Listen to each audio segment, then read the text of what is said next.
Bien,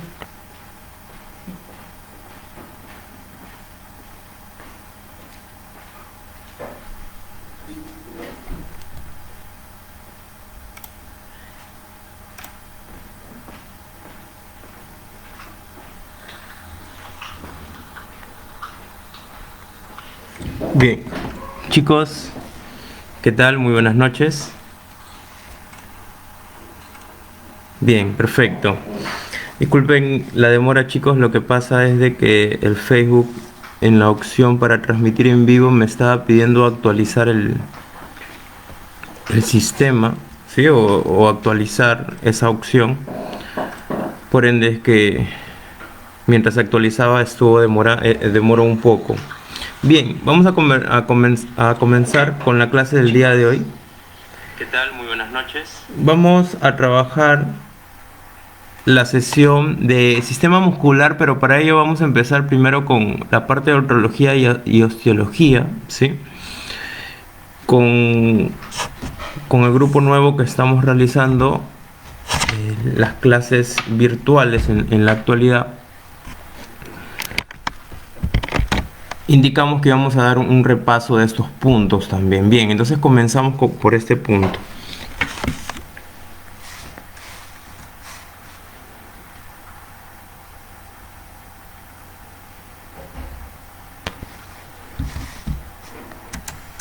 Bien, nosotros aprendimos que la articulación es la unión de dos o más huesos, ¿sí?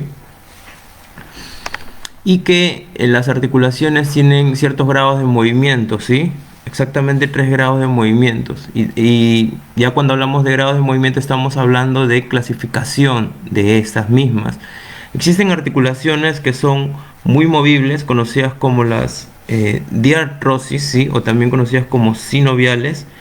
También tenemos articulaciones que tienen poco movimiento, conocidas como las anfiartrosis. Y tenemos también articulaciones que tienen poco movimiento, conocidas como las sinartrosis, ¿sí? Nosotros observamos ciertos ejemplos donde observamos a cada una de estos tipos de articulaciones. Las suturas del cráneo son conocidas como articulaciones sinoviales. En el cuerpo humano también encontramos articulaciones que tienen poco movimiento, como las vértebras, como lo vemos aquí, que está unido, como bien lo dice, son conocidas como cartilaginosas porque están unidas estas articulaciones por cartílago. Podemos observar aquí que el esternón con las costillas están unidas, ¿sí? Porque esta zona también se mueve cuando, por ejemplo, flexionamos el brazo, extendemos el brazo, también genera cierto movimiento esta zona. Por ende es una articulación que tiene poco movimiento, ¿sí? Y está unida por cartílago. Este cartílago acá se lo conoce como cartílago costal. Las vértebras también, ¿no? Tienen un cartílago conocido como disco intervertebral que se encuentran entre dos vértebras, ¿sí? Siempre entre dos vértebras vamos a encontrar un disco intervertebral. Y estas son articulaciones, o son ejemplos de articulaciones que tienen poco movimiento. Existen articulaciones que tienen mucho movimiento, conocidas como la diartrosis o conocidas también como sinoviales, porque en la gran mayoría de estos tipos de articulaciones o de este tipo de articulaciones, ¿sí? Que se dividen en subtipos, ¿sí? La gran mayoría de esos subtipos tienen líquido sinovial, la gran mayoría, no todas, pero la gran mayoría. Por eso es que se le conocen también como articulaciones sinoviales, ¿sí? Lo que vamos a hablar ahora a continuación es sobre los componentes de las articulaciones sinoviales. Vamos a observar en las articulaciones sinoviales que vamos a encontrar cartílago, que es un tejido, ¿sí? Denso, duro, que nos ayuda a proteger entre las zonas óseas para que no se friccionen, ¿sí? Es, digamos así, como un protector, ¿sí? Para que estas zonas óseas, ¿sí? O la parte más distal, digamos así, y proximal del otro hueso, o las superficies óseas de cada uno de los huesos que forman la articulación, no friccionen y no se generen desgastes. Hay que recordar que este tipo de tejidos, que en este caso es el cartílago, son avasculares. ¿Por qué? Porque no le llegan vasos sanguíneos, es decir, no llega venas ni arterias. Por ende, no llega el oxígeno, no llegan nutrientes para poder regenerar tal vez si hay algún daño a nivel de este tejido, ¿sí? Pero lo único que lo puede nutrir a este tejido es el líquido sinovial que se encuentra internamente a nivel de la articulación. Por ende, siempre se recomienda un calentamiento de intensidad baja, moderada, antes de realizar cualquier actividad física, cualquier ejercicio físico programado por un entrenador, ¿sí? O por un profesional a cargo de la profesión, ¿sí? O si es que va a realizar la persona algún deporte, siempre un calentamiento general antes de empezar un entrenamiento es indispensable para que estas zonas, para cuidar estas zonas, en este caso que protegen a los huesos, ¿sí? A nivel de sus extremos, para no generarle daños, desgastes, ni genera molestias a nivel de esta zona, ¿no? Y eso repercuta en la salud osteoarticular de la persona. Conversamos también de que las articulaciones internamente tienen un líquido que generan una protección, digamos así, o un amortiguamiento para que no haya fricción y no se genere daño a nivel de justamente estos cartílagos, y por ende no se genere daño a nivel del hueso. Conocimos que internamente a nivel de las articulaciones sinoviales, en la gran mayoría de articulaciones sinoviales, no en todas, sino en la gran mayoría, encontramos líquido sinovial, ¿no? Que justamente nos ayuda a lubricar esa zona y nos ayuda a generar mejores movimientos y nos ayuda a proteger el cartílago, los meniscos, por ejemplo, a nivel de la articulación de la rodilla, para que no se genere daño ni desgaste, ¿sí? Bien, acá podemos ver en la imagen el líquido sinovial de color azul, representado de color azul, que se encuentra pues separando, ¿no? Digámoslo así, tanto la zona ósea del fémur como la zona ósea de la tibia, ¿sí? Observamos aquí el cartílago, que hemos conversado de ello, observamos aquí el líquido sinovial también, y ahora conversemos sobre lo que protege a las articulaciones, ¿sí? Por fuera del líquido sinovial siempre vamos a encontrar una cápsula articular. La cápsula articular se va a encargar de segregar el líquido sinovial.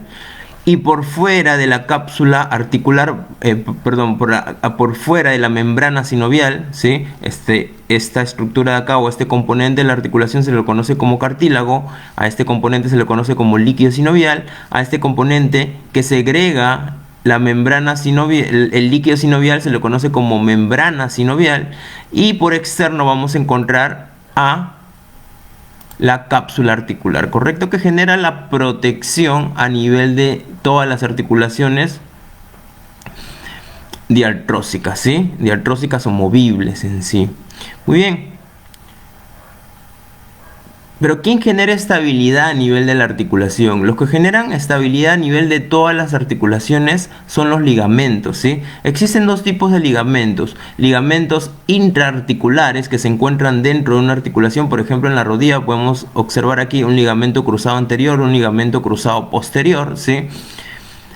Podemos encontrar externamente también ligamentos conocidos como ligamentos colaterales, ¿no? Un ligamento colateral costado de la rodilla para la parte lateral, un ligamento colateral externo, ¿sí? Y para la parte medial de la rodilla, un ligamento colateral interno. Podemos encontrar, por ejemplo, en las manos y en sí en la gran mayoría de articulaciones, ligamentos que generan estabilidad a cada una de estas articulaciones. Esta imagen nos muestra a nivel de la muñeca, a nivel de las falanges, cómo los ligamentos generan estabilidad a nivel de estas estructuras, ¿sí? Pero son ligamentos conocidos como extraarticulares, ¿sí? Igual en el codo podemos ver aquí estos ligamentos extraarticulares, que también se los conocen como acintados, ¿sí? Que generan una estabilidad, que generan que esta zona articular tenga la estabilidad de vida para realizar los movimientos de una manera adecuada, ¿sí? Y aprendimos también que el músculo siempre va a iniciarse con un tejido muy duro, muy denso, conocido como tendón, ¿sí? Siempre los músculos, la gran mayoría de músculos, inician con un en una zona ósea, ¿sí? Generalmente en una articulación a través de tendón. A este tendón de inicio se le conoce como origen y al tendón final se le conoce como inserción, ¿sí? Cuando nosotros vamos a realizar la contracción muscular, el tendón va a generar que el hueso, digamos así, de la inserción o del hueso donde está llegando la inserción del tendón del músculo, se acerque hacia el hueso, ¿sí? Donde se encuentra el músculo contraído. Y eso va a generar la contracción muscular. Es decir, el tendón va a generar el movimiento a nivel del hueso para que se pueda generar la contracción muscular. Por ende es que se le conocen como tejidos o en este caso componentes de la articulación que nos generan la capacidad mecánica, así que nos generan el movimiento a la hora de realizar la utilización de alguna de las articulaciones y estemos buscando, ¿no?, movimiento alguno. Acá podemos observar al bíceps como tiene dos tendones. Aprendimos también de que el bíceps tiene dos porciones, ¿no? Una porción corta y una porción larga. Por eso es que se le conoce como bíceps, de dos, bíceps. Una porción corta, vemos acá su tendón de origen en la apófisis coracoides de la escápula y vemos acá también su tendón de origen en el tubérculo supraglenoideo. Lo vamos a ver después con la aplicación para que se pueda entender mejor. Y tiene un punto de inserción. El punto de inserción va a ser en la tuberosidad del radio, ¿sí? Igual lo vamos a ver más adelante con la aplicación para que se pueda entender mejor. Entonces, cuando realizamos el movimiento de la zona ósea a nivel de una articulación, vamos a generar una contracción a nivel del músculo, ¿sí? Algunos músculos llegan a una articulación, solo a una articulación, y el músculo está posado por encima o por debajo del hueso, ¿sí?, en la cara anterior o posterior. Se lo conocen como músculos uniarticulares, ¿sí?, porque solo el tendón llega a una articulación. Pero cuando los tendones llegan a dos articulaciones, por ejemplo, acá es el hombro y acá es el codo, ¿sí?, cuando llegan a dos articulaciones se le conocen como músculos biarticulares. Lo vamos a ver más adelante también ese tema, ¿sí? Muy bien. Y las bursas es otro de los componentes también indispensables para que en la gran mayoría de movimientos, ¿sí?, se pueda realizar un movimiento adecuado, un movimiento fluido, sin que el músculo friccione con el tendón, friccione con el hueso, ¿sí?, se genere algún daño, alguna molestia a nivel de esos movimientos articulares, ¿sí? Entonces las bursas lo que generan es un desplazamiento adecuado de músculo, ligamento por tendón en cada una de las articulaciones. Observamos aquí,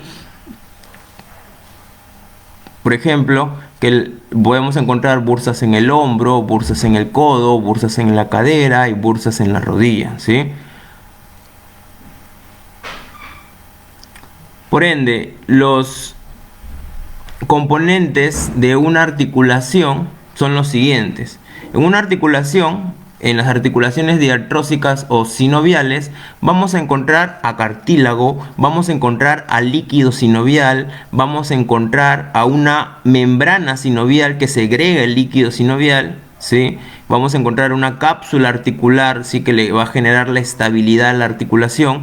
Por ende también vamos a encontrar tendones. Acá podemos observar, miren, cómo la bursa ayuda a que el movimiento, este es el cuádriceps, que el cuádriceps se desplace adecuadamente por toda la articulación sin que el músculo friccione con zonas óseas, por ejemplo. Entonces la bursa nos ayuda a eso, a que se genere un adecuado movimiento, ¿sí?, por toda la articulación. Entonces todos estos componentes los vamos a encontrar a nivel de una articulación. Pero ¿qué tipo de articulaciones? Diartrósicas y sinoviales, o conocidas como sinoviales, ¿sí?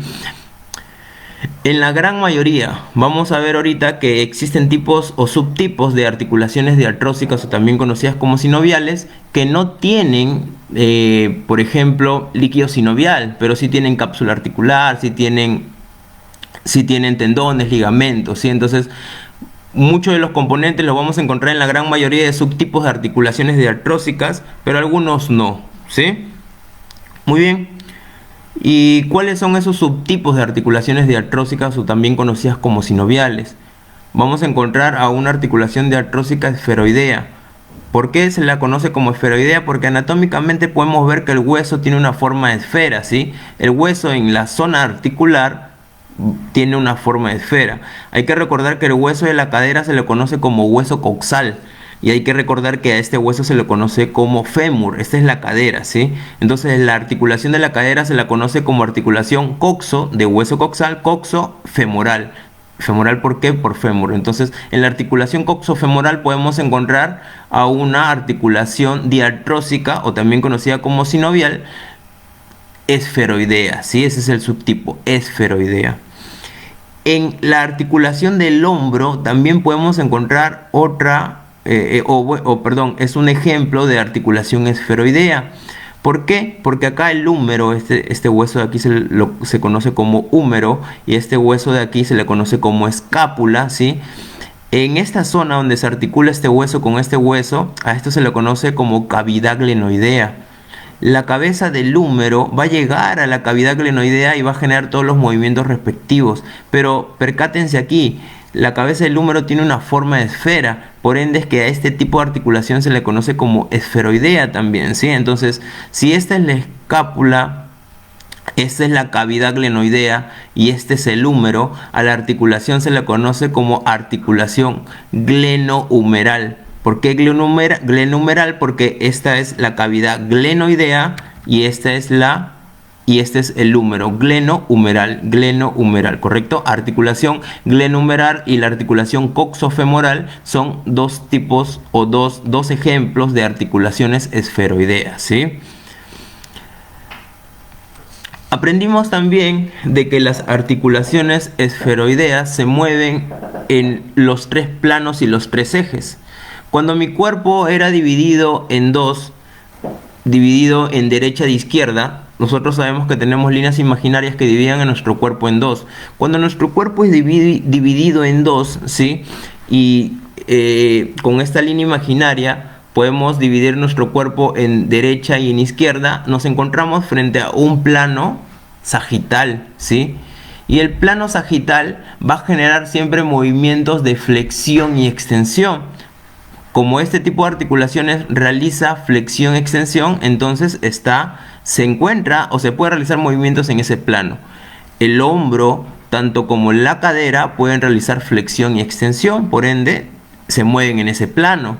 Ahora, el otro plano es el frontal. Si mi cuerpo es dividido en dos, en adelante y atrás, yo puedo realizar movimientos de abducción y aducción, ¿sí?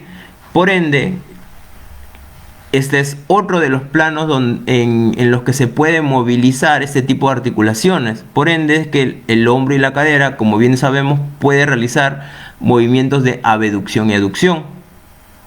El hombro, tanto como la cadera, pueden realizar movimientos de rotación interna y rotación externa. Por ende, ¿en qué plano nos encontraremos? Si mi cuerpo es dividido en dos, y ahora mi cuerpo es dividido en arriba y abajo, yo me encontraré en un plano transversal. Y en el plano transversal yo realizo movimientos de rotación. Rotación de la columna o rotación del hombro y la cadera.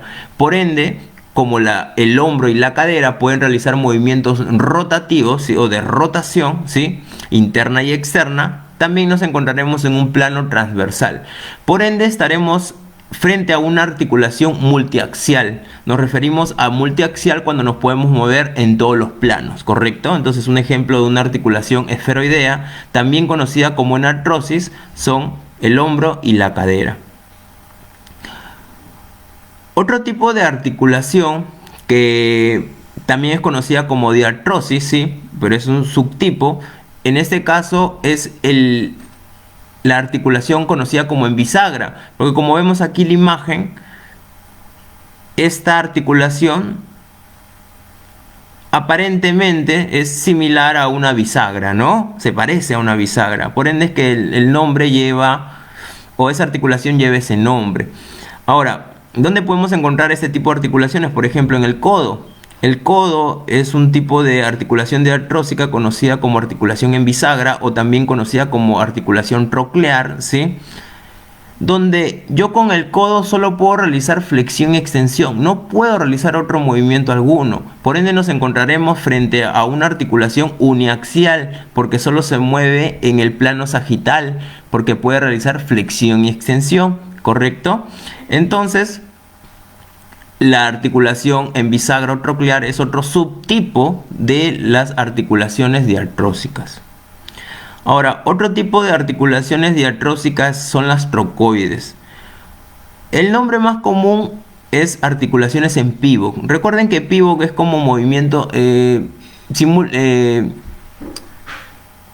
traten de recordar el nombre en pivot, ¿sí? O relaciónenlo con movimientos rotatorios, ¿sí? En esta articulación o este tipo de articulaciones pueden realizar rotaciones. Por ejemplo, el cuello, ¿sí? En las vértebras de las dos primeras vértebras, ¿sí? La primera vértebra es conocida como el atlas y la segunda vértebra es conocida como el axis, ¿sí? Estas dos vértebras pueden generar rotación, ¿sí? Entonces, a este tipo de articulación, conocida como articulación aclantoaxial, ¿sí? Esta articulación, cuando yo muevo mi cuello, por ejemplo, como el movimiento de decir no, ¿sí? A nivel de la cabeza, estoy frente a una articulación en pivot. También voy a encontrar una articulación en pivot cuando yo realizo los movimientos con el antebrazo de supinación y pronación.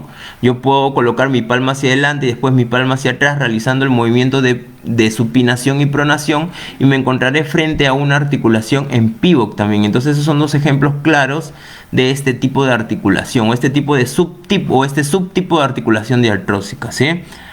Pasemos a otro subtipo de la articulación diartrósica, es conocida como elipsoidea. ¿Por qué elipsoidea? Porque si nos vamos a la articulación de la muñeca, ¿sí? Estas zonas óseas tienen una forma de elipse, no se puede apreciar bien, pero tiene una forma elipsoidea, por eso que justamente los anatomistas le colocaron ese nombre. ¿Y qué movimientos puedo realizar, por ejemplo, con la muñeca? Si ustedes movilizan su muñeca, pueden realizar circunducciones, movimientos circulares, flexión, extensión, abducción y aducción, pero no puedo realizar rotación interna y rotación externa, ¿correcto? Entonces es un tipo de articulación conocida como articulación biaxial, porque se mueve en dos planos, porque en el plano sagital puede realizar flexión y extensión, y en el plano frontal puede realizar abducción y aducción. Y la circunducción no cuenta porque la circunducción es considerada para todos los planos, ¿sí? La circunducción se realiza en todos los planos, por eso es que no cuenta como un plano este movimiento. Y por último, un subtipo de articulación diartrósica es conocida como las articulaciones planas. ¿Dónde encontramos este tipo de articulaciones diartrósicas planas? Por ejemplo, la clavícula es este hueso que encontramos en la parte anterior, ¿sí? de nuestra cintura escapular, ¿sí? Y este hueso de acá se le conoce como escápula. La parte lateral se le conocen como acromion. Entonces, acá podemos ver dos uniones óseas, por ende es también un tipo de articulación, ¿sí? Y es una diartrósica también. Ahora, se la conoce plana porque se deslizan las dos zonas óseas entre sí. Igual las vértebras, podemos ver que aquí las vértebras se deslizan, ¿sí? Entre sí, claro, en el centro vamos a encontrar siempre disco intervertebral, pero las vértebras se deslizan, ¿sí? Hacia adelante, hacia atrás, cuando estemos realizando flexión de columna, extensión de columna, rotación, inclinaciones laterales de la columna, las vértebras se van a deslizar, por ende nos encontraremos frente a un tipo de articulación plana, ¿sí? Diartrósica plana. Muy bien, ¿correcto? Entonces, todos estos son subtipos de articulaciones conocidas como articulaciones diartrósicas. Entonces, ahora pasemos a hablar sobre el sistema óseo para ingresar a conversar sobre el sistema muscular, ¿sí? Sabemos que el esqueleto humano se divide en dos, un esqueleto axial y un esqueleto apendicular. El esqueleto axial está formado por el cráneo, como lo podemos ver aquí, el cráneo, la columna, las costillas, ¿sí? Y el esternón. En total, si contabilizamos cada uno de esos huesos, tenemos 80 huesos en el esqueleto axial.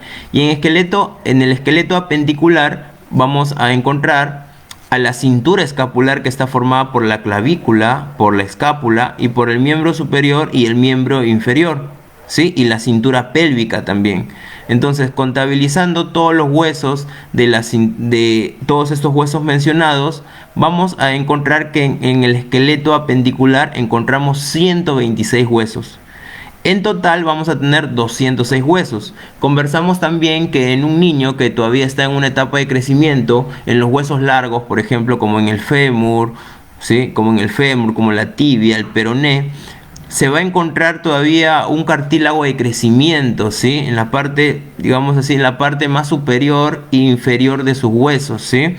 Entonces estos cartílagos de crecimiento no están osificados. ¿Qué quiere decir osificación? Que no están unidos, que no se ha formado hueso, todavía es cartílago a nivel de esas zonas óseas. Por ende el niño puede crecer todavía. Entonces en los niños, en los bebés, vamos a encontrar que tienen 300 huesos aproximadamente, ¿sí? Pero cuando ya el adolescente ya llega a unos 18 hasta unos 20 años, ya estas zonas óseas se han osificado.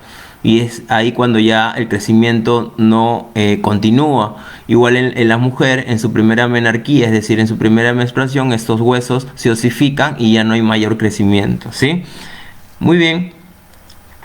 Entonces aprendimos también partes del sistema esquelético, por ejemplo, importantes que tenemos que aprender. Por ejemplo, este hueso de la cara anterior del ser humano se le conoce como clavícula, ¿sí? A este hueso de aquí se le conoce como esternón.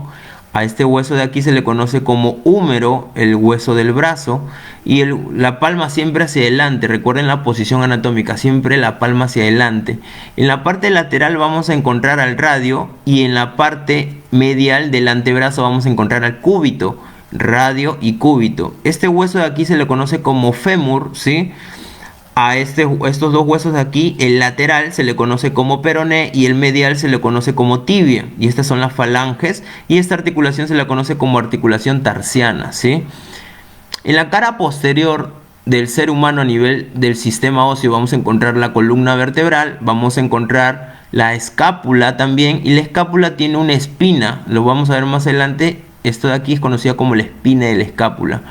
Vamos a encontrar también a este hueso de aquí, justo este hueso de aquí, se le conoce como hueso coxal, ¿sí? ¿Se acuerdan? Hace un momento que indiqué yo la articulación coxofemoral, que es una articulación diartrósica esferoidea. Entonces, este hueso de aquí se le conoce como coxal, ¿sí? Coxal. Muy bien. Más adelante vamos a aprender también que el hueso coxal está dividido en tres. Todo esto de acá se le conoce como isquion. ¿Por qué? Porque esto de aquí es conocida como la cresta ilíaca, ¿sí? ¿Por qué? Como una cresta de un gallo. Mira, observen aquí. Este hueso de aquí tiene como una cresta. Por eso es la cresta ilíaca y todo esto de aquí es conocido como el isquion. El ilion, perdón. Todo esto aquí es conocido como el ilion, ¿sí? El ilion, ¿sí? Cresta ilíaca relacionada con ilion. Todo esto de aquí, como donde vemos ahí esos orificios, todo esto de aquí se le conoce como isquion. Todo esto de aquí se le conoce como isquion.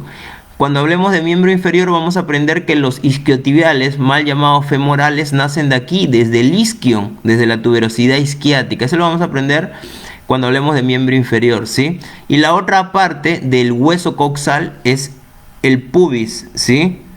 El pubis. Entonces toda la pelvis tiene tres partes. Primero, tiene dos huesos coxales. Un hueso coxal, todo esto es el hueso coxal. Y está dividido en partes. Todo esto es el ilion, todo esto es el pubis, ¿sí? Y toda esta zona que tiene unos orificios es conocida como isquion, ¿sí? Muy bien, sigamos. Detallando un poco más los huesos del tren superior, porque es lo que vamos a conversar hoy día, sobre los músculos del tren superior. A este hueso de aquí se le conoce como clavícula. A este hueso de aquí, este es su cara, su vista anterior, se le conoce como escápula. A esta parte lateral se le conoce como acromion, ¿sí? Muy bien, este es el húmero. La columna vertebral sabemos que está dividido de la siguiente manera. Las primeras 7 vértebras son las cervicales. Las siguientes 12 vértebras son las torácicas. Las siguientes vértebras, las 5 siguientes son conocidas como las lumbares. Las siguientes que ya están fusionadas, como lo vemos acá, están pegadas ya, fusionadas, no están separadas así como estas, y una encima de otra, sino acá ya están fusionadas, pegadas, se las conoce como sacras. Y las siguientes son las coxigias, que también están fusionadas. En total, eso no se olviden, es una pregunta muy común que realizan cuando uno postula a un gimnasio. ¿Cuántas vértebras tenemos? 33. Igual, ¿cuántos huesos tiene el adulto? 206, ¿sí? Entonces, importante recordar ello, ¿sí? Muy bien, podemos ver acá las vértebras. Una de las partes de las vértebras, porque las vértebras tienen partes, una de las partes importantes que tenemos que recordar para poder hablar de origen e inserción de los músculos es la apófisis espinosa. La vértebra en su parte, como lo vemos aquí, miren, estas puntitas que observamos aquí, en todas estas vértebras de aquí, se la conocen como apófisis y espinosa. Relacionen esta puntita o relacionen esta puntita como espina. Por ende el nombre apófisis espinosa, ¿correcto? El hueso húmero también tiene partes. Importante también conocer algunas de las partes porque vamos a conversar sobre el origen y la inserción de alguno de los músculos, ¿sí? Sobre todo las partes más relevantes que están aquí subrayadas de color celeste. Por ejemplo, el tubérculo mayor. Es aquí donde se van a originar varios músculos, por ejemplo, o se van a insertar varios músculos, sobre todo los músculos del manguito rotador, ¿sí? Tenemos aquí el tubérculo menor. ¿Sí? Este es acá como un abultamiento en la parte lateral del húmero, tubérculo mayor, y en la parte medial del húmero, tubérculo menor. También anteriormente se le conocía como troquíter al tubérculo mayor, y al tubérculo menor se lo conocía como troquín. Por aquí vamos a encontrar, ¿sí? Vamos a encontrar aquí a uno de los tendones del bíceps, ¿sí? Sobre todo al tendón del bíceps de la porción larga. Por eso que se le conoce como corredera bicipital, porque por acá va a pasar un tendón del bíceps. A esta zona de aquí, por debajo del tubérculo mayor, a esta zona de aquí se la conoce como cresta del tubérculo mayor. Y es aquí donde se va a insertar el pectoral mayor. Por ejemplo, por debajo del tubérculo menor vamos a encontrar también otra zona ósea conocida como cresta del tubérculo menor. Y acá vamos a encontrar que se inserta el dorsal ancho, ¿sí? Acá se va a insertar el deltoide o el hombro, se va a insertar aquí, por eso que justamente se le conoce como tuberosidad deltoidea, o también conocida como impresión deltoidea, ¿sí? Entonces, aprender ciertos nombres es también adecuado, ¿sí? Para poder entender de dónde nace o hacia dónde llega tal músculo en alguna zona ósea, ¿sí? En alguna zona ósea para saber desde dónde inicia y dónde termina tal músculo para poder entender el movimiento. ¿Por qué se está realizando tal o cual movimiento? Porque llega hasta cierto punto óseo y termina en cierto punto óseo. Entonces, por ende, es de que cada uno de esos músculos pueden realizar tal o cual movimiento. Muy bien. La escápula también tiene partes importantes, no todas las vamos a aprender, pero ciertas partes sería indispensable que conozcamos, ¿sí? O que escuchemos de algunas de ellas. Por ejemplo, la escápula tiene partes. Es una vista anterior de la escápula, esta es una vista lateral de la escápula y esta es una vista posterior. Una vista anterior nos muestra la fosa subescapular. Es ahí donde van a ser el músculo subescapular, lleva su mismo nombre. A esta zona ósea, que es como una especie de un ganchito, ¿sí? Esta zona ósea se la conoce como apófisis coracoides, ¿sí? Y acá, por ejemplo, va a llegar uno de los tendones del bíceps. Acá encontramos esta parte lateral, ¿sí? Se la conoce como acromio, que viene acá, mire, observen aquí en la vista posterior de la escápula. A esto aquí se le conoce como espina de la escápula, ¿sí? Como espina de la escápula, y esta parte lateral se la conoce como acromio. Muy bien, si miramos la parte posterior de la escápula, vamos a encontrar dos partes importantes. A esto aquí se le conoce como fosa supraespinosa. ¿Por qué supraespinosa? Porque está por encima de la espina de la escápula, supraespinosa. Y por debajo vamos a encontrar otra parte conocida como fosa infraespinosa. ¿Por qué infraespinosa? Porque está por debajo de la espina de la escápula, fosa infraespinosa. Y en la parte, ya observando el escápula en una vista lateral, vamos a encontrar que se encuentra otra zona también importante. Como ya lo hablamos hace un momento, la articulación del hombro es conocida como la articulación glenumeral, y esto se lo conoce como cavidad glenoidea, por eso viene el nombre gleno, ¿sí? Cavidad glenoidea. La cavidad glenoidea tiene dos partes, y son las dos últimas partes que vamos a aprender de la escápula. La tuberosidad o el tubérculo, perdón, supraglenoideo, porque está arriba de la cavidad glenoidea, supraglenoideo, y por debajo vamos a encontrar al tubérculo infraglenoideo. Por ejemplo, aquí va a llegar la porción larga del bíceps y aquí va a llegar la cabeza larga del tríceps, por ejemplo. Por ende es que es importante conocer alguna de estas zonas óseas.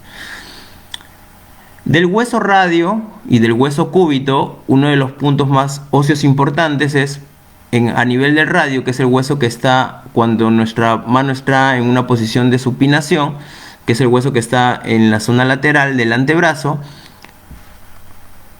En este hueso vamos a encontrar a una tuberosidad del radio, y por ejemplo acá va a terminar el bíceps, ¿sí? Esa es su inserción, su punto de inserción del bíceps. Y aquí vamos a encontrar en el hueso cúbito una tuberosidad del cúbito, y es aquí donde se va a insertar el músculo braquial anterior. Sí, estas son las zonas óseas que tenemos que aprender. Y el esternón, que es este hueso de aquí, como lo podemos ver aquí, este hueso de aquí, que lo encontramos en la zona torácica de nuestro cuerpo. El esternón también tiene partes. La parte superior se le conoce como manubrio, la parte media se le conoce como cuerpo y la parte de abajo se le conoce como apófisis sifoides. Muy bien, ahora sí, entremos al sistema muscular. El cuerpo está formado aproximadamente por más de 600 músculos, ¿sí? Y unos se relacionan con el movimiento primario, siendo estos 100 con los que los entrenadores personales deben estar familiarizados. Los músculos esqueléticos producen fuerza que se transfiere a nivel de los tendones. La fuerza es transferida a nivel de los tendones y estos van a generar una tracción, o sea, van a jalar a los huesos, ¿sí? Para que se genere la contracción. Cuando un músculo se contrae, tira de uno de los huesos para generar la contracción. Siempre un músculo va a tener un origen, ¿sí? Que es el proximal a nivel del tendón, a nivel de una articulación. El tendón, a este tendón se le conoce como origen, y una parte final que es la zona, digamos así, la parte distal del músculo, conocida como inserción, y siempre va a llegar a una articulación. Encontramos distintos tipos de músculo. Vamos a encontrar tres tipos de músculo: músculo esquelético, músculo cardíaco y músculo liso, ¿sí? Los músculos esqueléticos aproximadamente suponen casi el 40% de la masa corporal. Se contrae de manera voluntaria, es decir, nosotros tenemos que voluntariamente realizar el movimiento, ¿sí? Para poder generar la contracción, es decir, desde nuestro cerebro se está enviando un impulso nervioso para que se pueda generar el movimiento, ¿sí? Vamos a encontrar también a otro tipo de músculos conocidos como músculos lisos. Los músculos lisos también a nivel de sus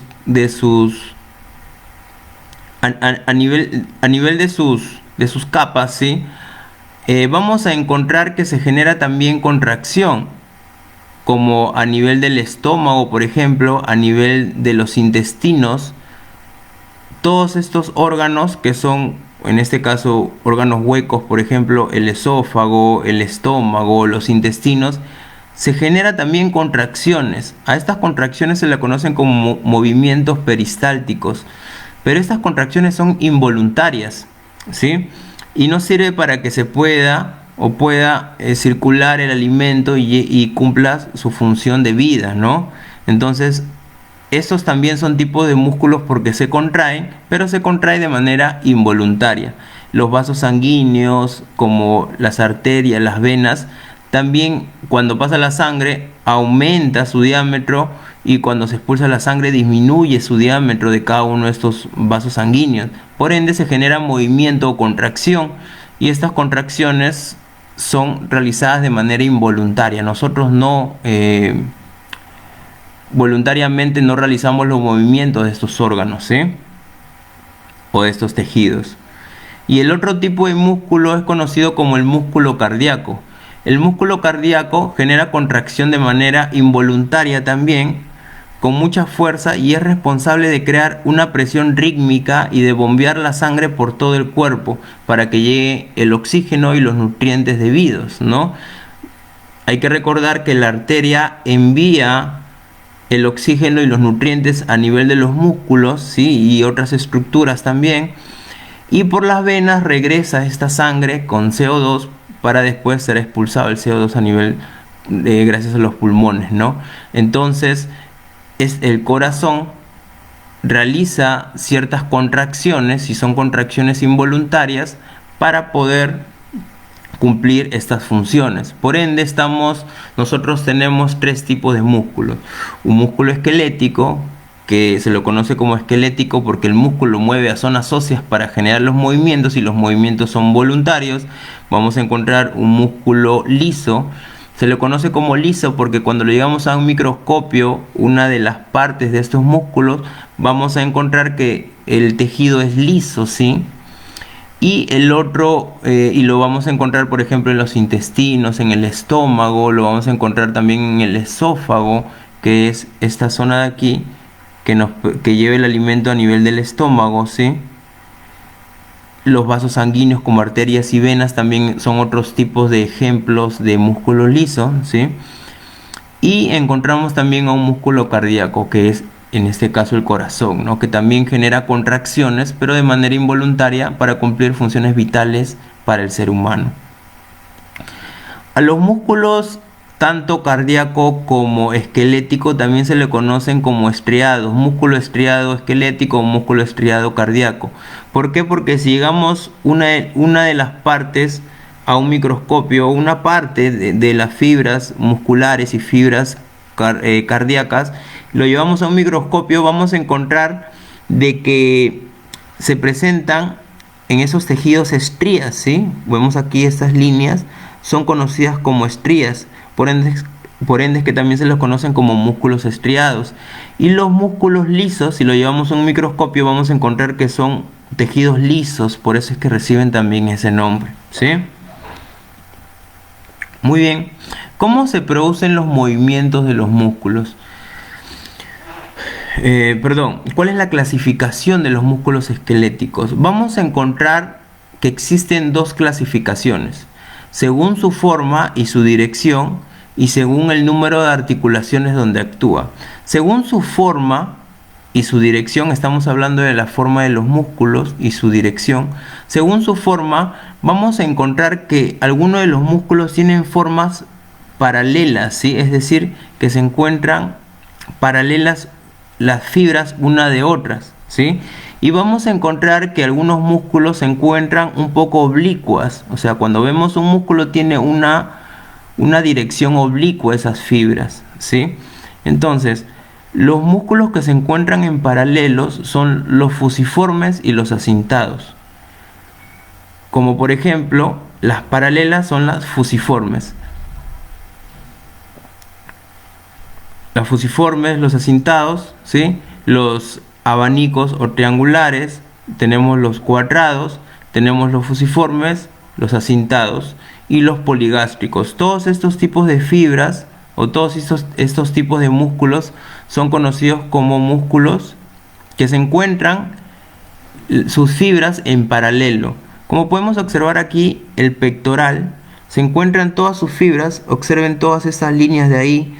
Todas estas fibras se encuentran paralelas. Acá podemos ver esta línea que se encuentra paralela a la otra línea, ¿cierto? Igual, observen aquí el pectoral mayor, cómo se encuentra en paralelo cada una de esas fibras. Por ende es que se le conocen como músculos, según su forma, en paralelo, ¿sí? Ahora, a este tipo de músculo, como el músculo pectoral, se le conoce como músculo abanico o triangular. ¿Sí? Porque tienen una forma de abanico acá, como podemos ver en la imagen. Otro tipo de músculo con una dirección paralela, ¿sí? es conocido como los músculos cuadrados. Por ejemplo, el romboide menor y el romboide mayor que lo encontramos en la parte dorsal de la persona, ¿sí? A nivel de las escápulas. Estos músculos generan retracción escapular, ¿sí? O sea, unen las escápulas, las juntan las escápulas hacia posterior. Ahora, estos músculos, si se dan cuenta, también tienen unas fibras paralelas. Su dirección es paralela, una paralela a la otra. Miren, estas son dos líneas paralelas, igual están estas fibras. Estas son dos fibras paralelas, igual están estas fibras. Entonces, como tienen una forma cuadrada, ¿sí? Se lo conocen como músculos cuadrados. Su forma es cuadrada y sus fibras están en paralelo. Por eso es que estamos hablando ahorita sobre la forma y la dirección de sus fibras. Otro de los músculos que son también, sus fibras se encuentran en paralelo, son los músculos fusiformes. Por ejemplo, el bíceps es un músculo fusiforme. Estos músculos tienen en el centro, son anchos, y en los extremos, como acá arriba, por ejemplo, y acá abajo, son estrechos, ¿sí? Como lo vemos aquí, acá es estrecho, pero aquí es ancho. Y si pueden percatarse, también sus fibras se encuentran en paralela. Por eso es que también es otro tipo de músculo, o según su forma de este tipo de músculos, son en paralelas. Y su dirección es en paralela y su forma es conocida como fusiforme, ¿sí? Porque es ancho en el centro y estrecho en los extremos. Otro tipo de músculos, ¿sí? Según la forma y según su dirección, podemos ver que es el sartorio. Cuando hablemos del tren inferior vamos a conversar sobre el sartorio. El sartorio se encuentra por adelante del cuádriceps, ¿sí? Tienen una dirección también paralela, sus fibras están paralelas una de las otras. Y tienen una forma de acintados, o se las conocen como acintados, su forma es de acintados. Por ejemplo, acá podemos ver que presentan formas de banda, ¿sí? Tienen una forma de banda.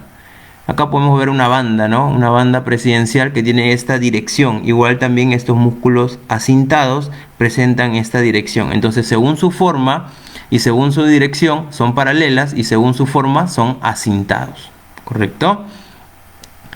Y por último, otro de los músculos según su forma y según su dirección son los poligástricos, que son aquellos que presentan varios vientres musculares unidos por tendón. Acá podemos ver varios vientres musculares y aquí estas zonas blanquecinas son zonas tendinosas, ¿sí? Y tienen dirección paralela también, como lo podemos observar aquí. Tienen una dirección paralela así, de esta manera presentado, ¿sí? Paralela, una fibra paralela a la otra. Entonces, según su forma son conocidas como poligástricos porque presentan varios vientres musculares, y según su dirección son conocidas como paralelas porque sus fibras musculares están una paralela a la otra, ¿correcto? Y este músculo se le conoce como músculo recto abdominal. Encontramos otros tipos de fibras, pero ya no paralelas, sino oblicuas. Se les conocen como músculos penniformes, que tienen forma de pluma, ¿sí? Por ejemplo, el músculo que encontramos en la parte anterior de nuestra pierna, ¿sí? Una cosa es el muslo, otra cosa es la pierna y este es el pie. En la pierna encontramos un músculo conocido como tibial anterior. Si nos percatamos aquí, el tibial anterior tiene sus fibras, como lo vemos aquí en la imagen, oblicuas, o sea, vienen en esta dirección, o vienen así, como lo podemos ver aquí, como una forma de un arco, ¿no? Presentan tendón en uno de sus lados y en el otro lado ya no, y son oblicuas o fibras. A este tipo de músculo se le conoce como uniforme, porque presentan una forma de una semipluma, solo la mitad de la pluma nada más, ¿sí? Y tienen una dirección oblicua, como lo podemos ver aquí. El tendón está aquí, observen aquí su inserción, y su origen está aquí, en zona ósea, pero a nivel de músculo, no con tendón, a nivel de músculo. Muy bien. Podemos encontrar otro tipo de dirección de las fibras, conocidos como los músculos penniformes, porque tienen formas de pluma. Y encontramos otro tipo de músculos conocidos como los bipenniformes, que tienen unas fibras oblicuas en el centro de dos tendones. Por ejemplo, en el cuádriceps, el músculo que se encuentra en el centro se lo conoce como recto femoral, y también sus fibras, observen, tienen una dirección oblicua, ya no una dirección paralela, sino una dirección oblicua. Y su músculo está en el centro y está entre dos tendones, observen aquí. ¿Sí? Y tienen, si se pueden percatar, si analizan tanto tendón como músculo en la parte superior e inferior, tienen una forma de pluma completa.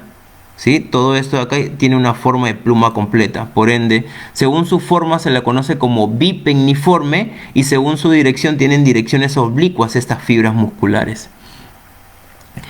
Y vamos a encontrar por último, según la forma y dirección, según la clasificación de forma y dirección de músculos, encontramos a los multipenniformes, como por ejemplo el hombro, que presentan dos o más fascículos musculares que se insertan oblicuamente y se combinan en un único músculo. Por ejemplo, el deltoide, ¿sí? Sus fibras tienen una dirección oblicua, como lo podemos ver aquí, tienen una dirección oblicua, ¿sí?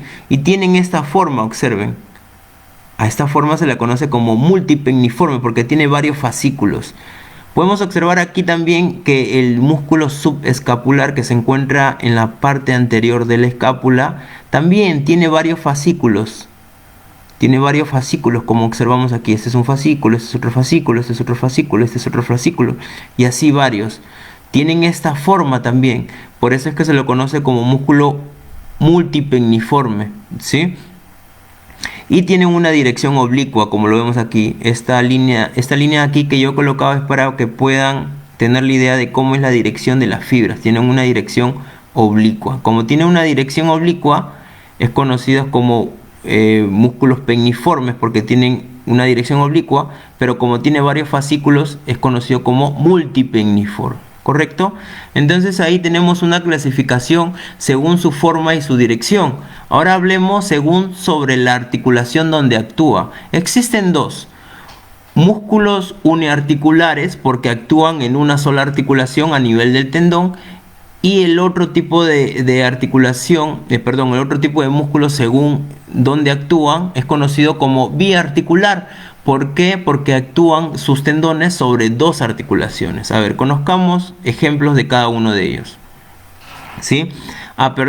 Y también existen según la articulación donde actúan, ¿sí? También existen músculos multiarticulares porque actúan en varias articulaciones. Entonces conozcamos ejemplos de cada uno de ellos. El primer ejemplo es el braquial anterior. ¿Por qué se le conoce como un músculo uniarticular? Porque este músculo solo llega a una articulación a nivel de su tendón, observen aquí. No llega a otra articulación. El músculo empieza en el hueso, en la mitad del hueso húmero, y termina a nivel del tendón, a nivel de la tuberosidad del cúbito, ¿sí? Los vamos a ver más adelante en la aplicación, pero si nos damos cuenta, según en las articulaciones que actúan, este músculo solo actúa a nivel de una articulación. Por eso es que se le conoce como uniarticular, ¿correcto? Uniarticular. Observamos también aquí el tríceps, que es el músculo que se encuentra en la parte posterior del brazo, ¿sí? El tríceps. El tríceps tiene tres partes, por eso es que se le conoce como tríceps de tres. La cabeza lateral, o también conocida como porción lateral, y la cabeza medial, ¿sí? Tienen sus orígenes a nivel de los huesos, no a nivel de una articulación, pero sí tienen su inserción a nivel del tendón, a nivel del codo. Entonces por eso es que estas dos partes de este músculo podrían ser consideradas como uniarticulares, pero la cabeza larga del tríceps sí llega hacia una articulación, que en este caso es la articulación de la articulación glenumeral, y llega en su inserción a nivel del codo, ¿correcto? Y otros músculos conocidos como biarticulares son los músculos que se originan en una articulación y terminan en una articulación. Por ejemplo, el bíceps se origina en la articulación glenumeral y se inserta en la articulación del codo, ¿sí? Entonces por eso es que se lo conoce como biarticular. También observamos aquí que el isquiotibial, ¿sí? Que es conocido como femoral, el músculo que se encuentra en la parte posterior del muslo, ¿sí? Del muslo, se le conoce como isquiotibial y se origina en la tuberosidad isquiática. ¿Se acuerdan que este hueso es conocido como hueso coxal? Y esta parte de aquí se la conoce como tuberosidad isquiática, se origina acá y termina en la tibia. Entonces se encuentra a nivel de dos articulaciones, ¿sí? Entonces a este tipo de, o a este músculo se le conocen como músculo biarticular porque sus tendones llegan a dos articulaciones. Y a este músculo se le conoce como isquiotibial porque inicia de la tuberosidad isquiática, isquio, y llegan a la tibia, tibia, su músculo termina en tendón a nivel de la tibia. Por ende es que se le conoce como isquiotibial, ¿correcto? Muy bien. Y por último, el último tipo, según dónde actúan cada uno de estos músculos, es conocido como el músculo multiarticular, porque actúa en varias articulaciones. Por ejemplo, uno de los músculos que se encuentran en la parte más profunda de la espalda, conocida como erectores espinales, que extienden la columna. Recuerden, cuando llevo hacia atrás la columna es una extensión. Estos músculos extienden la columna y estos músculos se le conocen como erectores espinales, ¿sí? Ahora, estos músculos pasan por varias vértebras. Como pasan por varias vértebras y entre dos vértebras ya son una articulación, estos músculos se le conocen como multiarticulares porque pasan por varias articulaciones, ¿correcto? Entonces son ejemplos de músculos, ¿sí? Entonces, según la zona donde actúan, es decir, según las articulaciones, vamos a encontrar músculos uniarticulares porque solo actúan en una articulación, músculos biarticulares porque actúan en dos articulaciones y músculos multiarticulares porque actúan en varias articulaciones, ¿correcto? Muy bien. Perfecto. Ahora conversemos sobre la función de los músculos esqueléticos. Existen funciones indispensables de cada uno de los músculos, ¿sí? La mayoría de los músculos funcionan en pares opuestos, como los flexores y los extensores, por ejemplo, flexores del codo, extensores del codo, rotadores internos del hombro, rotadores externos del hombro, abductores, aductores del hombro, de la cadera, ¿sí? Y los músculos, según la función de los músculos esqueléticos, según su funcionamiento, ya no estamos hablando de forma, ni de dirección, ni de zona articular donde actúan, sino ahora estamos hablando según su funcionamiento. Vamos a clasificar según su funcionamiento, los músculos se clasifican en músculos agonistas, antagonistas, sinergistas y estabilizadores. Entonces, conversemos de cada uno. Los músculos agonistas, según su funcionamiento, son conocidos también como motores primarios. Es cuando un músculo o grupo de músculos es responsable de la acción de un movimiento. Por ejemplo, en este caso podemos observar que el músculo agonista es el bíceps braquial, ¿sí? Cuando realizo la flexión del codo, ¿correcto? Entonces, al realizar la flexión del antebrazo a nivel de la articulación del codo, yo estoy considerando al músculo bíceps como el músculo agonista porque realiza el movimiento principal.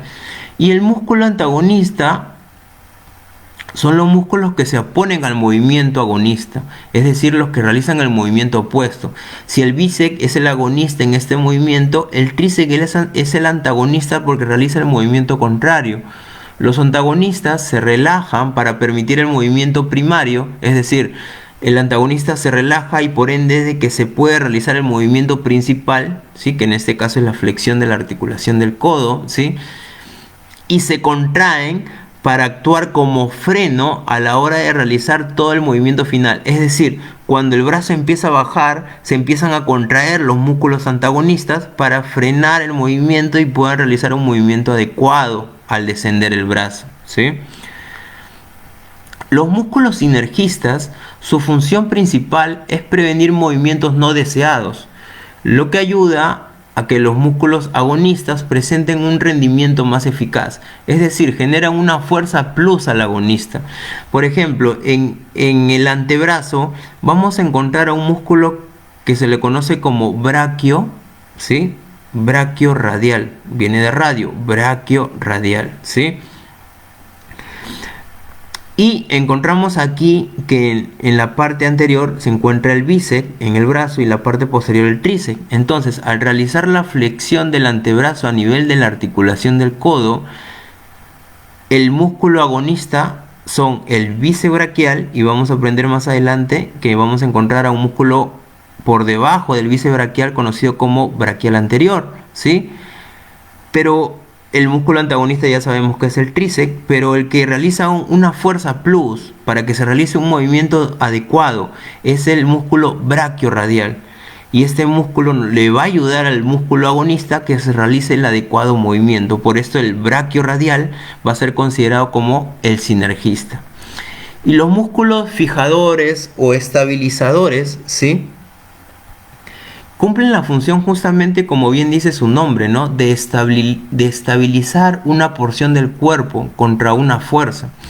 Por ejemplo, cuando yo realizo un lanzamiento, por ejemplo acá en la imagen vemos aquí el lanzamiento de jabalina, yo tengo que tener estable las escápulas, ¿sí? Las escápulas a la hora de realizar el movimiento se estabilizan, ¿sí?, cuando yo realizo el lanzamiento. Entonces, claro, es una estabilización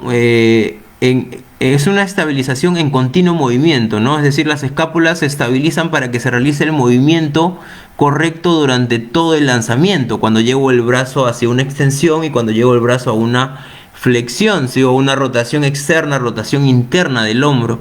Entonces, ¿quién estabiliza a la escápula? Los estabilizadores en este caso son el romboide menor y mayor, como lo vemos aquí, ¿sí? Si yo saco al trapecio, voy a encontrar por debajo al romboide menor y mayor. Voy a encontrar también en las escápulas aquí, en la parte interna de la escápula, voy a encontrar al serrato anterior y al trapecio medio por encima, ¿sí? O sea, por encima al trapecio medio. Por debajo del trapecio encontramos al serrato. Y por aquí a medial vamos a encontrar, al romboide. Y por aquí a medial vamos a encontrar el serrato anterior. Entonces, estos músculos estabilizan a la escápula cuando realiza un movimiento de lanzamiento, ¿sí? Entonces, generan estabilidad en el movimiento y sirven como soporte para los músculos de la extremidad superior en un lanzamiento de estos músculos. Los sinergistas también actúan como estabilizadores. O sea, muchos de los músculos sinergistas, ¿sí?, también van a actuar o van a cumplir un papel de músculos estabilizadores también. En tal función, los músculos estabilizan una porción del cuerpo contra una fuerza. Acá observamos la sentadilla con mancuerna y acá observamos a este ejercicio que se le conoce como leg extension o extensión de pierna. En la sentadilla encontramos que el músculo agonista es el cuádriceps, ¿sí? ¿Por qué el músculo cuádriceps? El cuádriceps es el agonista. Porque para yo levantar el peso, ¿sí?, ¿quién va a levantar el peso cuando yo me pare? Cuando yo me pare va a haber una extensión de rodilla.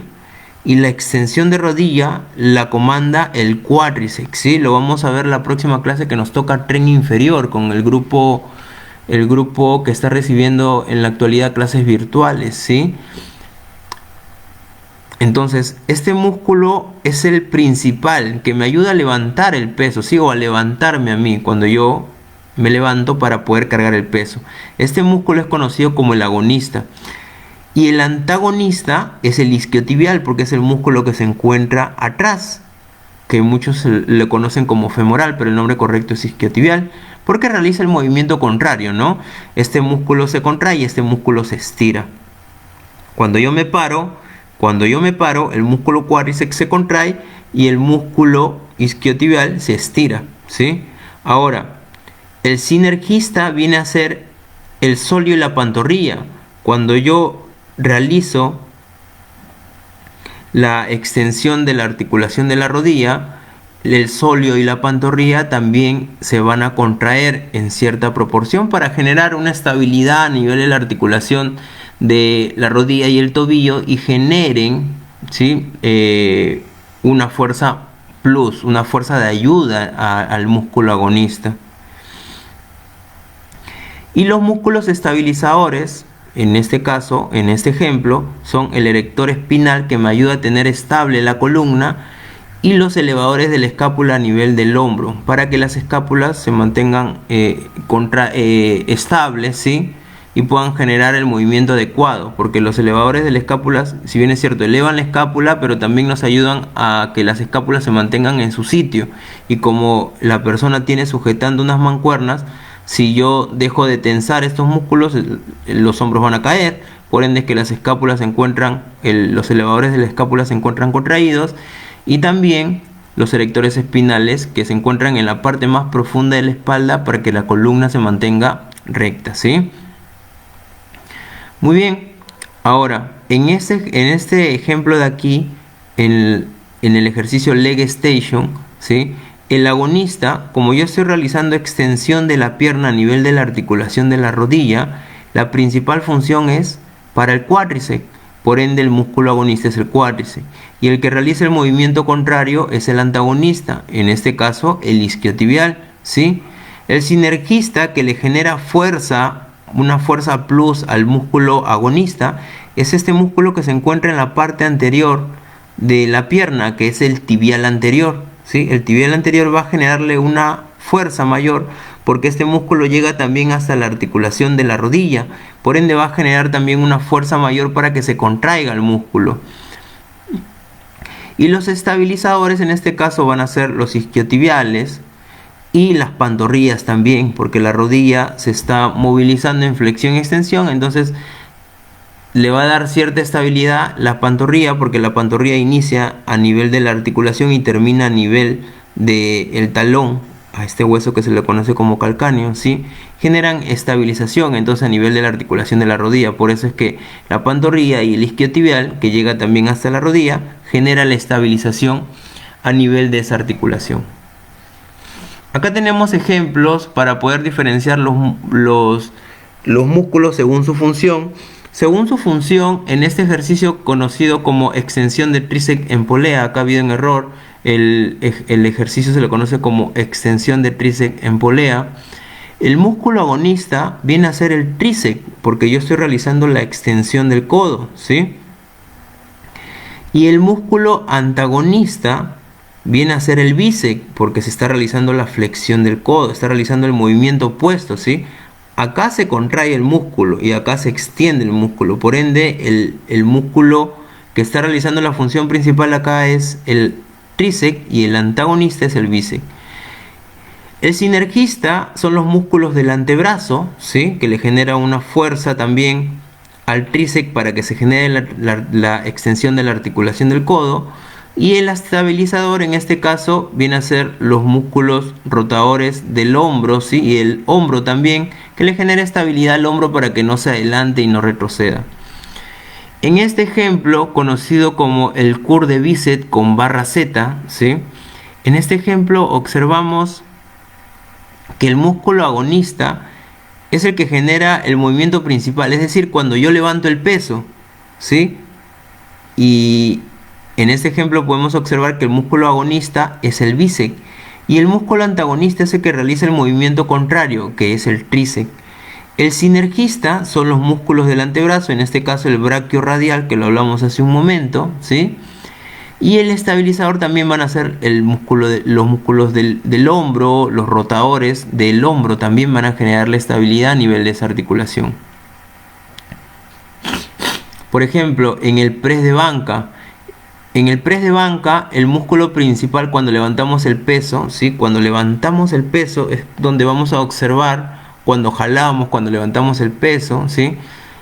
Vamos ahí a observar y a determinar al músculo principal, que en este caso es el pectoral mayor, ¿sí? El antagonista viene a ser la espalda, porque la espalda se extiende, ¿sí? Se extiende la espalda, ¿sí? Y el sinergista vienen a ser el tríceps, los músculos del antebrazo y el hombro, que le generan una fuerza plus para que se pueda generar la contracción. Y los estabilizadores vienen a ser los rotadores del hombro y también el hombro propiamente dicho. Cuando estamos realizando este ejercicio, a este ejercicio se le conoce como lat pull down en agarre prono. ¿Por qué prono? Porque la palma está hacia abajo, ¿sí? O también conocido como jalón al pecho en agarre prono. El músculo agonista vienen a ser, en este caso, los músculos de la espalda, ¿sí? El músculo antagonista viene a ser el pecho y el músculo sinergista vienen a ser los músculos del antebrazo. Y los músculos estabilizadores vienen a ser los deltoides y los rotadores internos y externos del hombro. Ahorita lo vamos a ver con más detenimiento cada uno de estos músculos. En este ejemplo, como ya lo vimos en la leg extension, el cuádriceps es el músculo antagonista porque está levantando el peso, ¿sí? Se está generando el mayor esfuerzo cuando levanto el peso, ¿sí? Generando la extensión de la rodilla. El movimiento principal acá es la extensión de la rodilla. El músculo antagonista pues es el isquiotibial. Los sinergistas son el tibial anterior que está en la parte de adelante de la pierna, ¿sí? Aquí el tibial anterior que también se contrae cuando yo extiendo la pierna, ¿sí? Y el estabilizador en este caso es la pantorrilla, el sóleo que llega hacia la rodilla también y el isquiotibial también. Realizan la estabilidad a nivel de la articulación de la rodilla. Este ejercicio conocido como leg curechado es un ejercicio que tiene como músculo agonista al isquiotibial. ¿Por qué? Porque se está realizando la flexión de la articulación de la rodilla. Y en la flexión de la articulación de la rodilla, ¿sí? ¿Quién se activa? Se activa justamente este músculo de aquí. Este músculo se le conoce como isquiotibial, ¿sí? Ahora, ¿quién realiza el movimiento antagónico, el movimiento contrario? El cuádriceps, porque si bien es cierto, se contrae el isquiotibial, ¿quién se extiende? El músculo que está delante, el cuádriceps.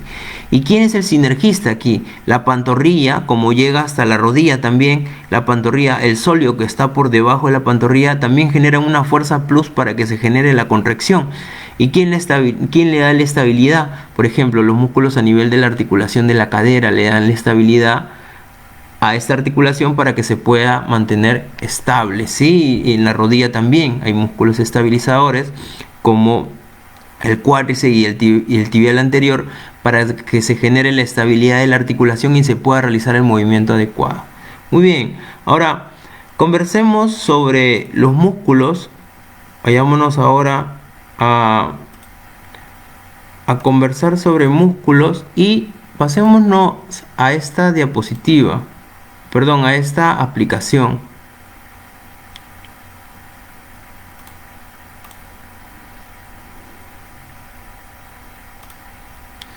Esta aplicación se la conoce como Anatomy Learning, la pueden encontrar en Google, ¿sí? En Google coloquen Anatomy Learning y van a encontrar ahí la primera página donde van a encontrar todos los en sí. Es una aplicación que nos permite estudiar la anatomía y vamos a aprender cada uno de los músculos. Observemos dónde empiezan, dónde terminan y también aprendamos los nombres, ¿sí?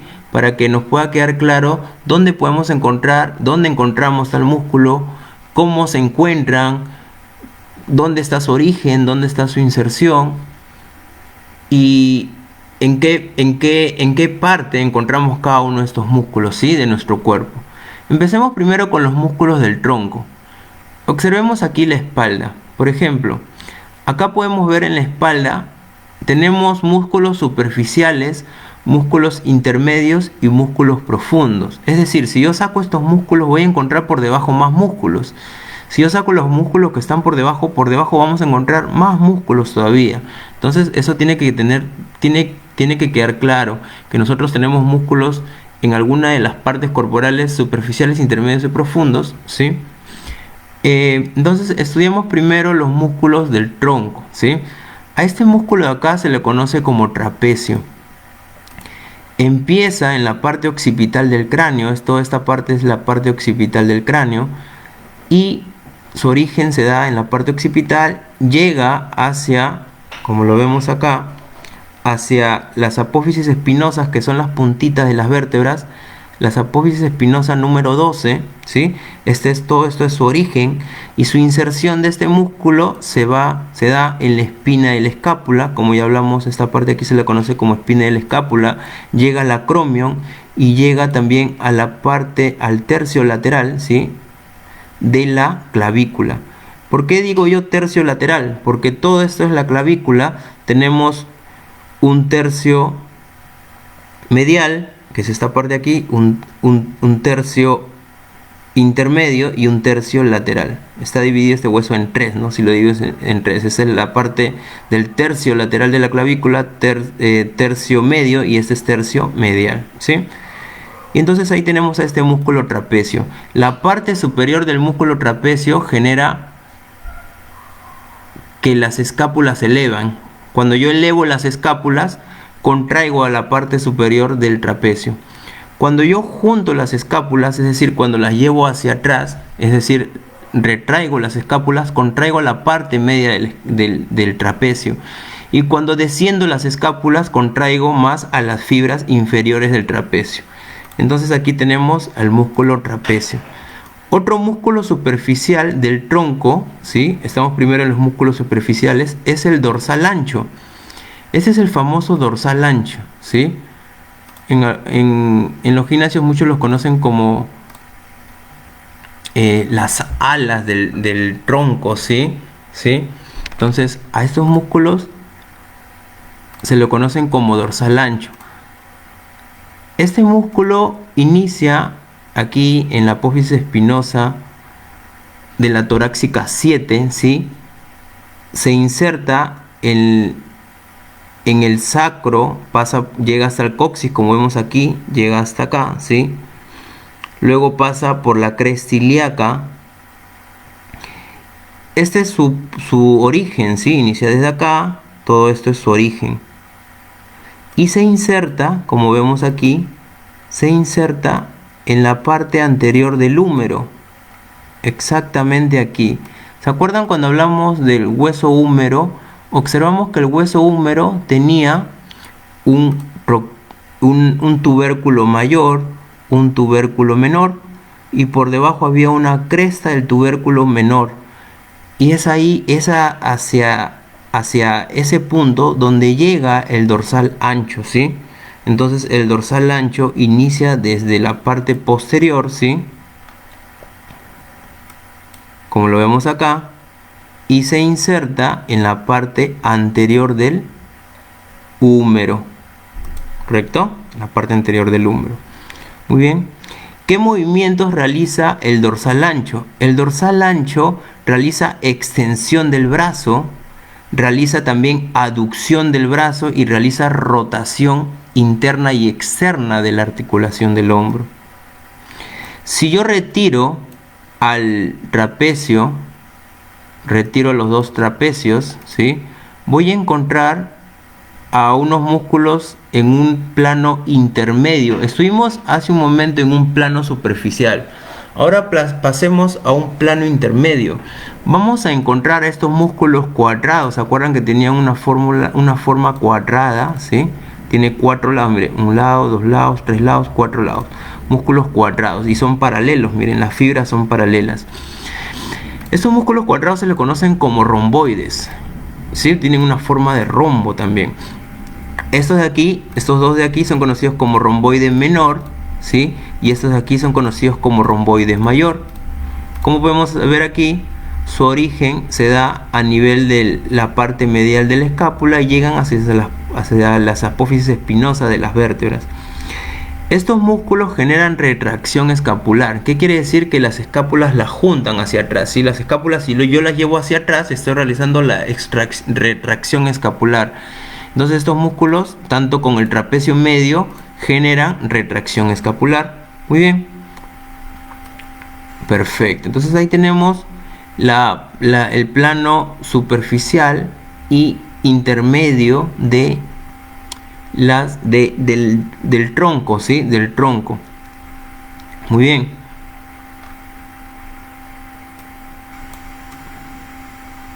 Perfecto. Ahora pasemos Retrocedamos y pasemos al miembro superior. Conversamos sobre los músculos del miembro superior. A ver, conversemos sobre los músculos del miembro superior. Por ejemplo, acá encontramos al pectoral mayor. Este músculo es conocido como pectoral mayor. Si nos damos cuenta, el pectoral mayor tiene un origen en el tercio medial de la clavícula. Observen aquí, este es su clavícula, todo esto es su clavícula,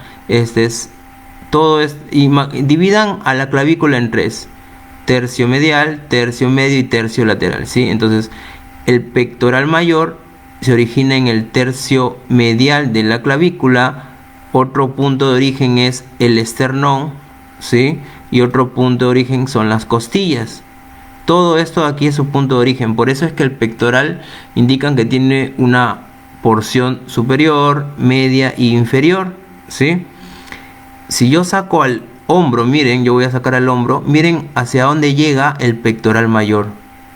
Pectoral mayor ya sabemos que es un músculo en forma de abanico, ¿sí? Tiene una forma de abanico donde sus fibras son paralelas, una fibra paralela de la otra, tiene una forma de abanico. Este músculo llega hacia, como lo vemos acá, hacia el húmero, observen, pero llega exactamente, si podemos percatarnos aquí,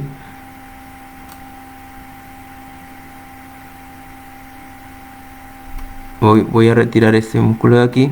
Vemos aquí que todo esto de aquí es el húmero.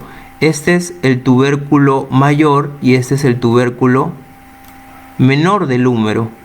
Entonces el pectoral mayor llega por debajo del tubérculo mayor del húmero. ¿Se acuerdan que esta zona se llamaba cresta del tubérculo mayor del húmero? Entonces justamente ahí llega el músculo pectoral mayor.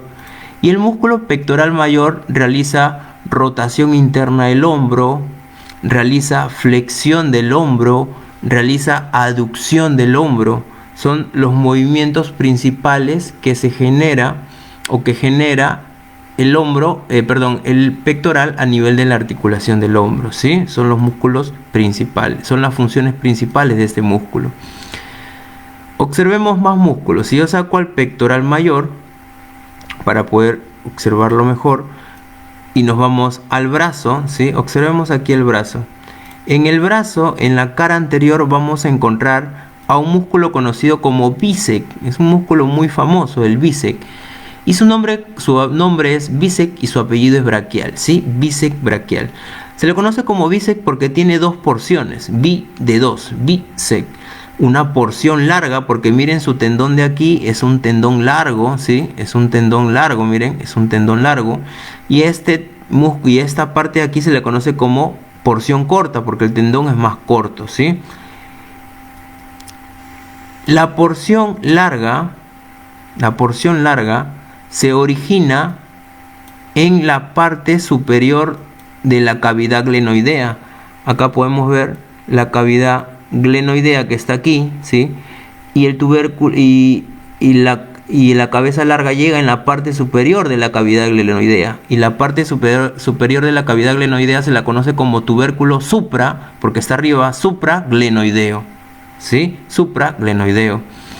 Y la porción corta del bíceps se direcciona, acá está la porción corta, se direcciona hacia esta parte del hueso de la escápula, conocido como apófisis coracoides, ¿sí? Esta puntita de aquí es conocida como apófisis coracoides y es ahí donde llega la porción corta del bíceps. Muy bien, entonces el bíceps tiene dos tendones a nivel de la articulación escápulo humeral, ¿sí? Donde llega en su origen, y en su inserción el bíceps, podemos observar aquí, si saco este músculo de aquí, podemos observar que el bíceps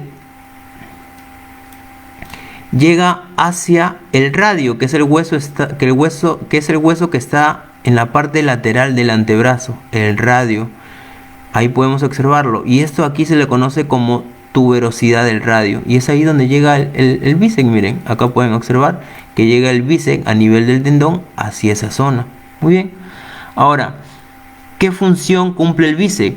flexión de la articulación del codo, ¿sí? O flexión del antebrazo a nivel de la articulación del codo. Si yo retiro al bíceps, voy a encontrar que por debajo existe otro músculo más. A este músculo se le conoce como braquial anterior.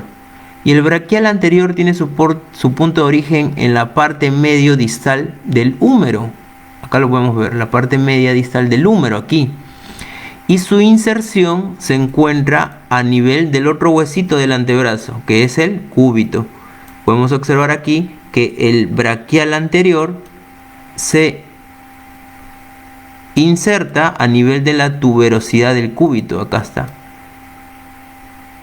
Esta es la tuberosidad del cúbito. Si yo saco el braquial anterior, esta es la tuberosidad del cúbito. Esta es la tuberosidad, este es el cúbito y este es el radio, tuberosidad del cúbito.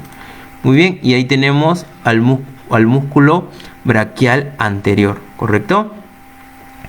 Observamos también que en la parte media del brazo se encuentra otro músculo.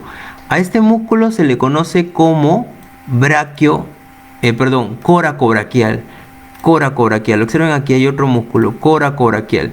¿Se acuerdan que esta puntita de la escápula se la conoce como apófisis coracoides? Por ende es que viene de ahí ese nombre.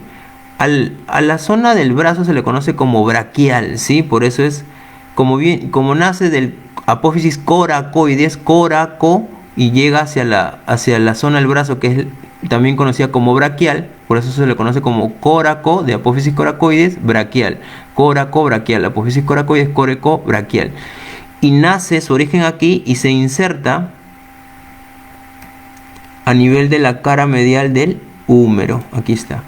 ¿Y cuál es su función? Aducción del brazo, y también ayuda a generar la flexión de la articulación del codo también, ¿sí? Muy bien. Ahora, si nos vamos a la cara posterior del brazo, a nivel del brazo, vamos a encontrar otro músculo conocido como tríceps.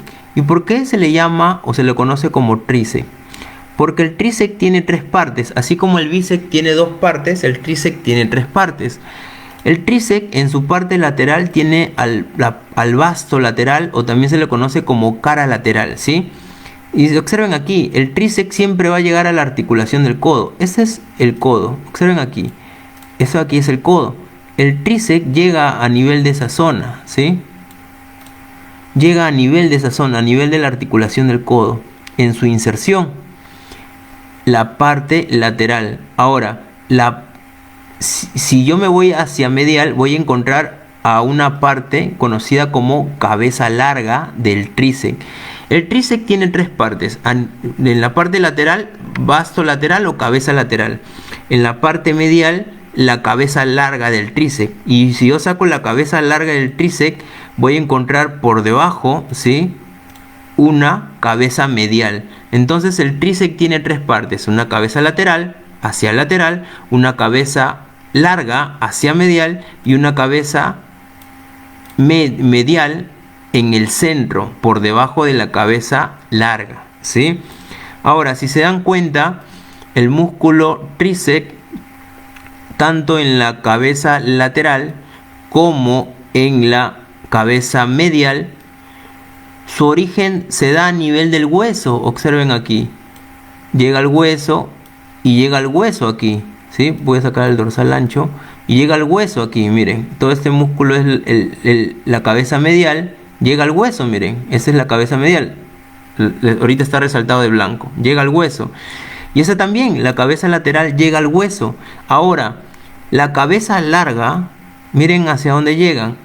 La cabeza larga sí tiene un punto de origen a nivel de la articulación del hombro y un punto de inserción a nivel de la articulación del codo. Miren su punto de origen, aquí a la escápula, miren, y exactamente abajo de la cavidad glenoidea. Y se acuerdan que hablamos del tubérculo infraglenoideo, entonces el tendón llega hacia esa zona, a nivel del tubérculo infraglenoideo, abajo de la cavidad glenoidea, ¿sí? Entonces el tríceps tiene la cabeza larga, 2 articulaciones a nivel que tiene origen e inserción a nivel de 2 articulaciones, a nivel de la escápula, en este caso el hombro, por debajo de la cavidad glenoidea, y a nivel del codo, ¿sí? En cambio, la cabeza lateral y la cabeza medial solo llega hacia una articulación, que es el codo. Por eso se acuerdan que hablamos hace un momento, músculos uniarticulares, músculos biarticulares, ¿sí? En este caso, la porción lateral y la porción medial llegan solo hasta el codo, en cambio la cabeza larga, que es una de las partes del tríceps, llega tanto hacia el hombro como al codo, ¿sí? Y las otras dos llegan solo al codo y su origen se encuentra a nivel del hueso húmero. Muy bien.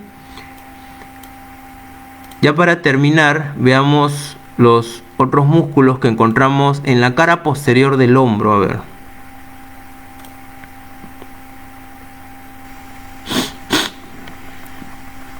Conversemos ahora sobre... ¿y cuál es la función del tríceps? La función del tríceps es la extensión de la articulación del codo, ¿sí?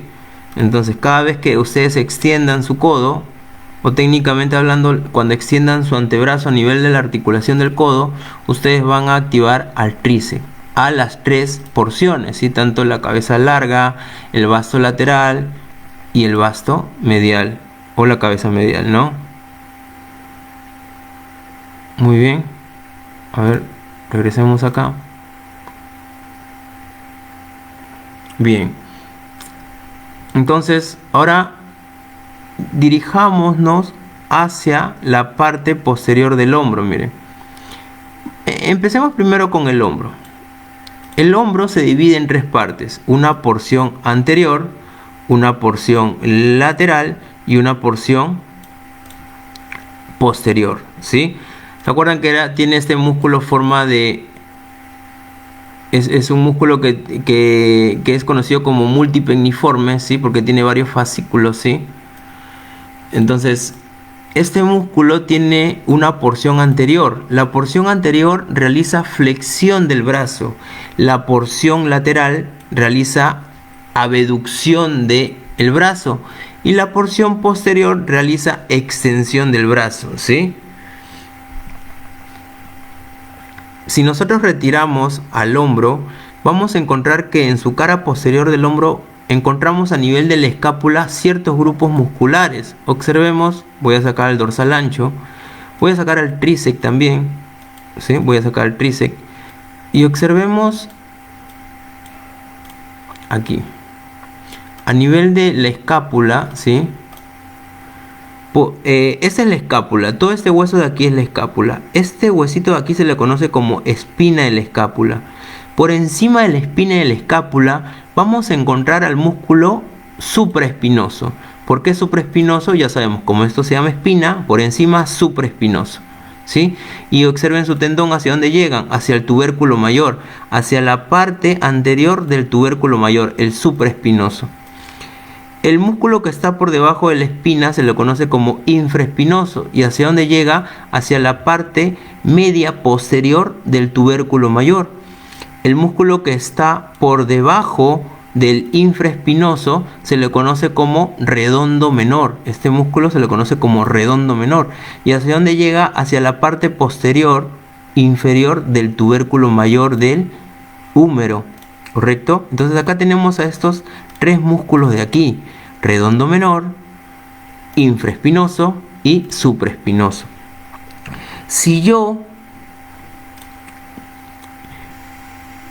Y bueno, por debajo del redondo menor vamos a encontrar a otro músculo conocido como redondo mayor, miren, redondo mayor.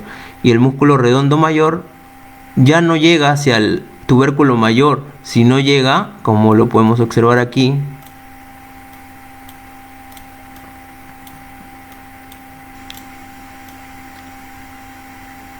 acá lo podemos observar, hacia la parte medial del húmero, como lo podemos ver aquí, ¿sí? Muy bien, ahora exactamente hacia la cresta del tubérculo menor. Ahora, si observamos una vista anterior de la escápula, sería esta, ¿sí? Si observamos una vista anterior de la escápula, es esta de aquí. Esta es una vista posterior de la escápula, los músculos que están en la parte posterior y los músculos que se encuentran en la parte anterior son estos de aquí. Por aquí vamos a encontrar el serrato anterior, que se encuentra a nivel de las costillas, miren, pero en la parte posterior de las costillas, y llega hacia la parte media de la escápula, el músculo serrato anterior, hasta aquí llegan, por eso estabiliza el serrato anterior a la escápula. Si yo saco el serrato anterior, voy a encontrar aquí el músculo subescapular. Este músculo es conocido como el subescapular, ¿sí? Si yo retiro este músculo, observen hacia dónde llega. Llega hacia el tubérculo menor del húmero, ¿sí? Entonces este músculo subescapular es un músculo que se encuentra en la cara anterior de la escápula, ¿sí? Y llega hacia el tubérculo menor del húmero. Este es el tubérculo menor y hacia ahí llega el músculo subescapular. Ahora, ¿qué es lo importante aquí? Que al músculo supraespinoso, infraespinoso, redondo menor y subescapular se le conocen como músculos del manguito rotador. ¿Y por qué se le conocen como manguito rotador? Porque si se dan cuenta, estos cuatro músculos de aquí forman a nivel del hombro como una manga, ¿sí? Cuando se ponen una manga, como una manga cero, por ejemplo, a nivel del hombro, forman su manga de esta manera, ¿no? La manga se forma así, de esta manera, ¿sí? Envolviendo al hombro. Por eso es que se lo conocen como manguitos. ¿Y por qué rotadores? Porque estos músculos rotan el hombro. El músculo infraespinoso, el supraespinoso, el músculo infraespinoso y el redondo menor realizan rotación externa del hombro, ¿sí? El músculo infraespinoso y redondo menor realizan rotación externa del hombro. El músculo subescapular realiza rotación interna del hombro y el músculo supraespinoso realiza abducción del brazo, ¿sí? A nivel de la articulación del hombro. O sea, el músculo supraespinoso ayuda a la parte lateral del deltoide para que se genere la abducción, y el músculo supraespinoso es un auxiliador, digamos así, hasta los 15 grados cuando se realiza la abducción del brazo, ¿sí?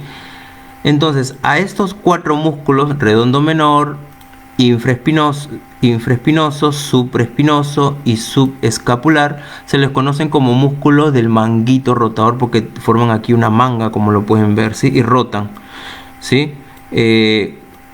Estos dos generan rotación externa, este aquí realiza rotación interna y este aquí realiza abducción. Y el músculo, si se dan cuenta, todos estos músculos de aquí forman una manga, ¿sí?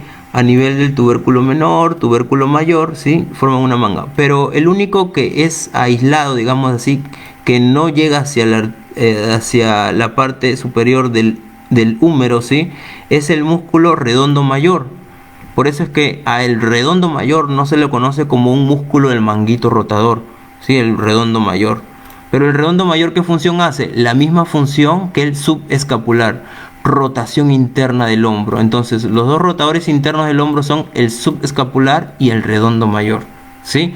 Pero no se olviden que los cuatro músculos del manguito rotador son el redondo menor, el infraespinoso, el supraespinoso y el subescapular, ¿sí? El redondo mayor no es un músculo del manguito rotador, pero sí realiza rotación interna del hombro y no forma parte de del manguito rotador porque no está aquí, no forma esta manga, está más por debajo, ¿sí?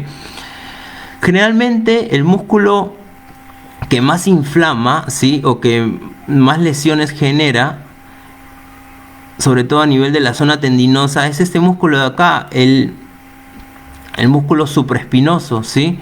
Porque generalmente cuando realizo mal el ejercicio, este tendón de aquí fricciona con este hueso de aquí y eso genera dolor, ¿sí? Porque llevo hacia adelante el hombro, por ejemplo, cuando hago press de banca, cuando hago jalón al pecho, y como llevo adelante la cabeza del húmero, llevo adelante, esta zona tendinosa choca con esta zona ósea y genera dolor. Sí, acá hay una bursa, pero así como estoy cargando mucho peso, voy a generar mucha compresión y puede generar una inflamación. Y por eso muchos cuando hacen press de banca tienen dolor en la parte anterior del hombro, ¿sí?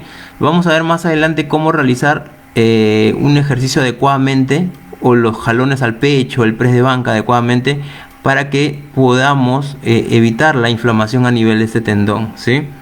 Muy bien. Ahora ya para terminar, pasemos a demostrar algunos de los ejercicios, ¿sí?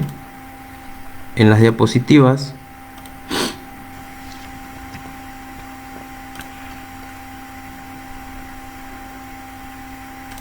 Observamos aquí. Este ejercicio de acá se la conoce como elevación frontal con mancuerna. Este ejercicio realiza flexión del brazo y en la flexión del brazo yo contraigo al deltoide anterior, ¿sí? Este ejercicio de acá se le conoce como press de banca. En el press de banca yo realizo rotación interna del brazo, ¿sí? Donde estoy activando al pectoral mayor y también se activa al deltoide anterior porque estoy en una flexión, y realizo una extensión del codo donde también se activa el tríceps, pero el agonista viene a ser el pectoral mayor, que es el principal, y los sinergistas vienen a ser el deltoide anterior como el tríceps braquial. Ya sabemos que el press de banca plana tiene esta forma, el press de banco inclinado tiene esta forma. Como hablamos, cuando hablamos del músculo pectoral, el músculo pectoral tiene 3 puntos de origen, ¿sí? Un punto clavicular, un punto esternal y un punto costal, ¿sí? Cuando yo realizo el trabajo en este press de banca, generalmente le doy trabajo más a las fibras de la zona esternal, ¿sí? También se activa la parte superior, que es la parte clavicular, y la parte inferior, que es la parte costal, pero principalmente se activa más las fibras de la parte esternal, o sea, la parte del medio. En el press de banca inclinado se activa más la porción clavicular, o sea, la porción alta del pectoral, la porción de su origen alto, ¿sí? Pero también se activan las otras fibras, pero principalmente, ¿sí? Los exámenes de electromiografía, ¿sí? O sea, estas agujitas que le ponen a los músculos y en una máquina pueden observar cuántas fibras se activan de qué parte del músculo. Se observa que al realizar el press inclinado yo activo más a la parte superior, pero también no es que quiere decir que las otras partes, la esternal y la costal, no se activan, sino que la parte superior se activa un poco más, las fibras de la parte superior se activan un poco más. Y este press de banca, que es conocido como el press declinado, activa más a la parte costal, la parte baja del pectoral, ¿sí? Muy bien, entonces tenemos ahí los 3 tipos de press de banca.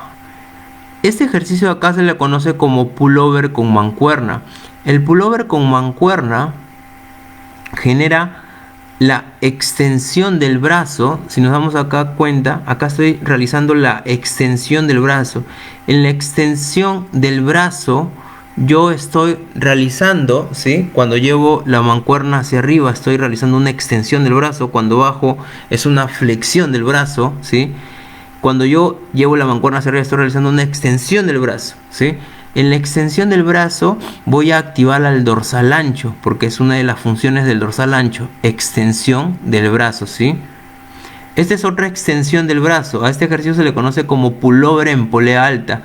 Y en este ejercicio también se activa el dorsal ancho, porque una de sus funciones del dorsal ancho es extensión del brazo, ¿sí? A nivel de la articulación del hombro. Desde que yo empiezo a bajar, ya estoy extendiendo. Todo esto es flexión, flexión, flexión, flexión, flexión. Y desde acá, extensión, extensión, extensión. Flexión, flexión, flexión, extensión, extensión, extensión. En las dominadas, ¿sí? Que en este ejercicio yo estoy realizando, como lo vemos acá, una retracción escapular donde estoy activando el trapecio medio. Estoy realizando también una extensión del brazo donde estoy activando al dorsal ancho, ¿sí? En realizar este ejercicio, ¿sí? También estoy realizando una rotación externa del hombro donde estoy activando al infraespinoso y al redondo menor, ¿sí? Y también estoy realizando retracción escapular, por ende estoy activando al trapecio medio y estoy activando al romboide menor y mayor, ¿sí? Este es otro ejercicio para la espalda, por ejemplo, el remo sentado, donde activo también al dorsal ancho porque mi brazo va hacia atrás extendiéndose, ¿sí? Acá estoy en una extensión del brazo, estoy en una retracción escapular, estoy juntando las escápulas, por ende estoy contrayendo el trapecio medio y el romboide menor y mayor. Estoy realizando rotación externa del hombro, por ende se está contrayendo el redondo menor y el infraespinoso. Y también estoy, en este caso, también realizando una retracción escapular. Si bien ya lo dije, estoy contrayendo el trapecio medio, el romboide menor y mayor, ¿correcto? Entonces este es otro de los ejercicios para trabajar la espalda, por ejemplo. Este ejercicio acá se le conoce como lag pull down o jalón al pecho, donde también activo al dorsal ancho, porque aquí estoy en una extensión del brazo. Realizo también una rotación externa del hombro cuando jalo, ¿sí? Por ende activo al redondo menor y también activo al infraespinoso. Y retraigo las escápulas donde se activa al romboide menor, al romboide mayor y también al trapecio medio. Y cuando llevo hacia arriba los brazos, estoy en una aducción y rotación medial del brazo. También se activa el dorsal ancho, pero las fibras altas. Recuerden que el dorsal ancho llega hacia el húmero, su origen, su inserción, perdón. Por ende es que cuando yo estiro los brazos también contraigo cierta parte de las fibras del dorsal ancho, pero las partes superiores.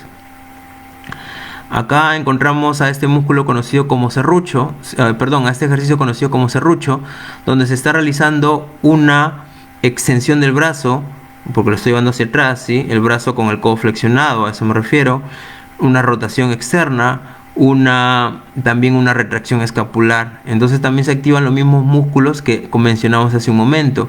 En la extensión del brazo, dorsal ancho. En la retracción escapular, trapecio medio, romboide menor y mayor.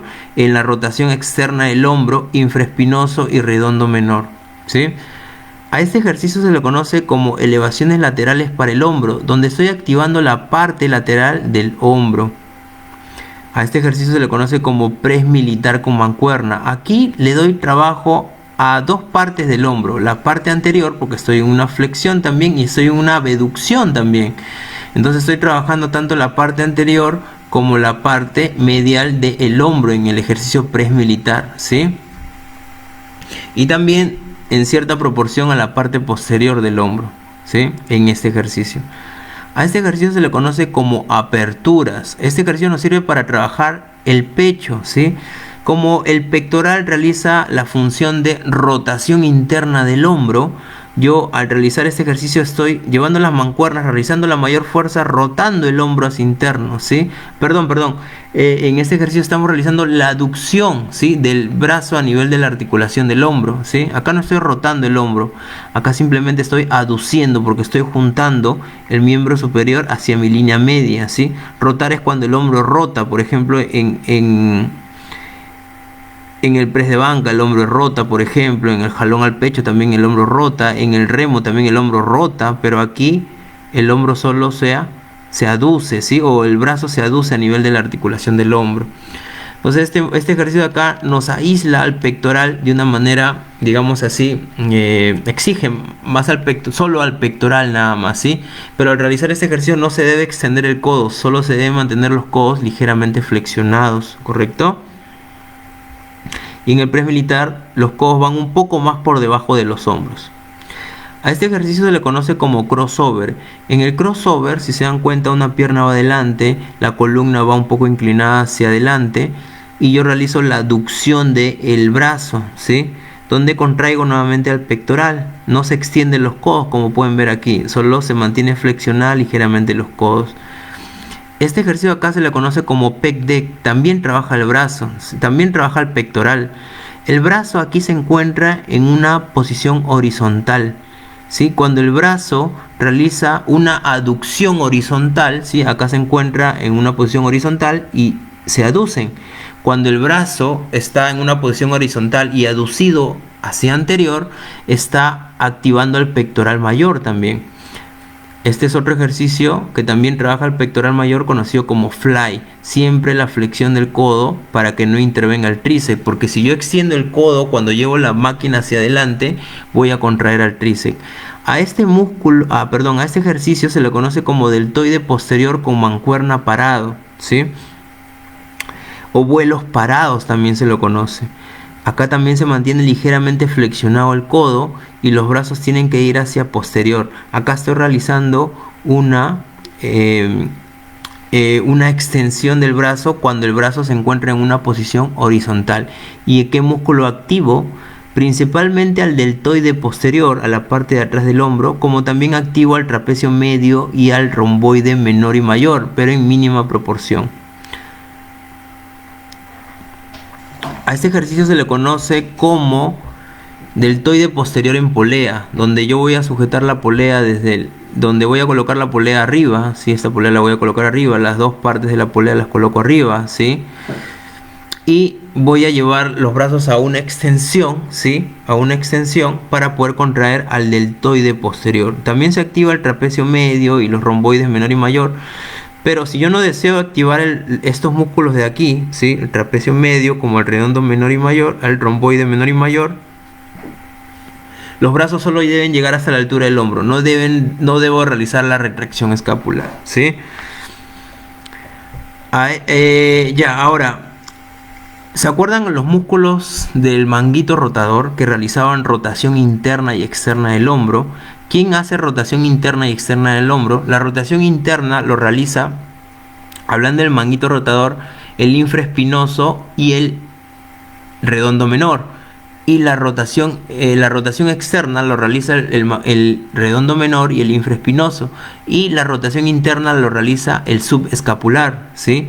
Y la abducción del brazo lo realiza el supraespinoso, ¿sí? Pero el redondo mayor también realiza rotación interna, o también conocida como rotación medial, ¿no? Al igual que el subescapular, ¿sí? Pero los músculos que pertenecen al manguito rotador son solo el subescapular, el redondo menor, el infraespinoso y el supraespinoso. Acá, por ejemplo, estoy realizando una rotación interna del hombro, ¿sí? En este ejercicio. Entonces, en este ejercicio estoy fortaleciendo ¿a qué músculo estoy fortaleciendo cuando jalo hacia adentro o cuando roto hacia adentro mi hombro?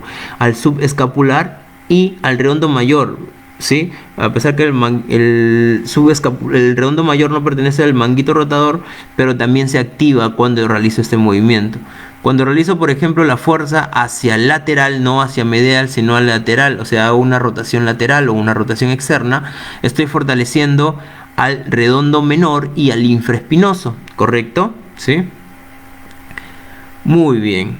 Para tener un resumen de los músculos y sus funciones, podemos observar aquí que a nivel de la articulación del hombro, el pectoral mayor realiza flexión del brazo, como también el pectoral mayor realiza aducción del brazo y realiza rotación medial del brazo. Acá lo podemos ver, pectoral mayor.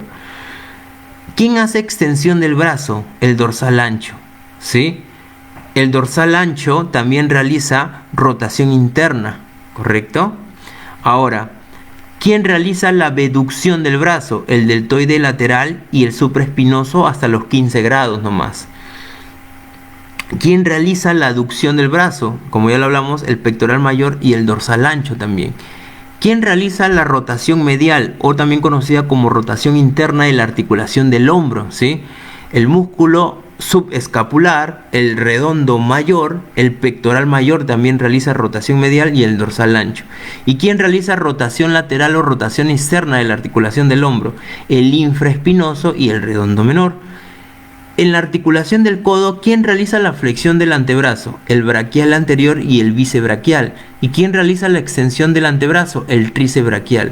Y a nivel de la escápula, ¿quién realiza la retracción escapular? El romboide menor y mayor y el trapecio medio. Entonces aquí tienen un resumen de todas las funciones de los músculos que hemos conversado en las diapositivas anteriores. ¿Sí, chicos? Muy bien.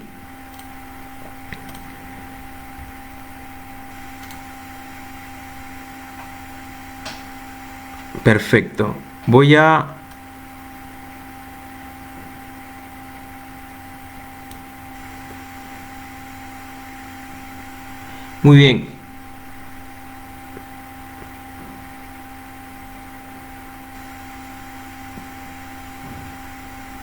Muy bien, chicos. Entonces, estamos dando por finalizada la sesión, ¿sí? Este video lo van a tener grabado también en este grupo cerrado. Cualquier cosa la pueden volver a escuchar nuevamente, ¿sí? y ya nos estaremos viendo en una próxima oportunidad, ¿sí? Un gusto saludarlos, espero que les esté yendo muy bien, cuídense mucho, por favor, cuídense mucho, por favor, y muchas bendiciones, que todo les vaya excelente y un fuerte abrazo a cada uno de ustedes. Nos estamos viendo, cuídense.